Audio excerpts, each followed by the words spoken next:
হে everyone, আমাকে এইভাবে দেখে তোমরা কিন্তু একদম ভয় পেয়ে যেও না। আসলে কিছু কাজের ব্যস্ততার কারণে মাথায় কদিন ধরে তেল দেওয়ার সময়ই পাচ্ছি না। কিন্তু মাথায় তেল দেওয়ার সময় না পেলে কি হবে? সেই তেল কিন্তু আমি অন্যের পায়েও দেব না।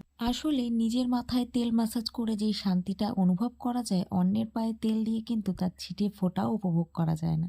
তো যাই হোক, সেটা বড় কথা নয়। আজকে মুড হয়েছে তাই আমি আজকে একটু হেয়ার অয়েল ম্যাসাজের সাথে সাথে স্কিন কেয়ারটাও ভাবলাম করব। কেননা গত ২ মাস ধরে আমি মনে করতে পারছি না যে আমি কোনো রকম স্কিন কেয়ার করেছি। আজকে হঠাৎই ইচ্ছে হলো তাই আজকে সবটাই করব। টোনারটা তো ইউজ করে নিয়েছি, আর এখানে টোনার স্প্রে করলেই আমি সব সময় মুখে চোখে ঢুকিয়ে ফেলি।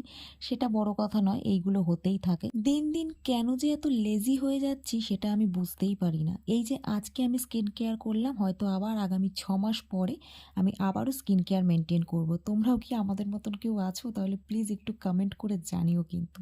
হে এভরিওয়ান, আমাকে এইভাবে দেখে তোমরা কিন্তু একদম ভয় পেয়ে যেও না। আসলে কিছু কাজের ব্যস্ততার কারণে মাথায় কদিন ধরে তেল দেওয়ার সময়ই পাচ্ছি না। কিন্তু মাথায় তেল দেওয়ার সময় না পেলে কি হবে? সেই তেল কিন্তু আমি অন্যের পায়েও দেব না। আসলে নিজের মাথায় তেল ম্যাসাজ করে যেই শান্তিটা অনুভব করা যায়, অন্যের পায়ে তেল দিয়ে কিন্তু তার ছিটে ফোঁটাও উপভোগ করা যায় না। তো যাই হোক, সেটা বড় কথা নয়। আজকে মুড হয়েছে তাই আমি আজকে একটু হেয়ার অয়েল ম্যাসাজের সাথে সাথে স্কিন কেয়ারটাও ভাবলাম করব।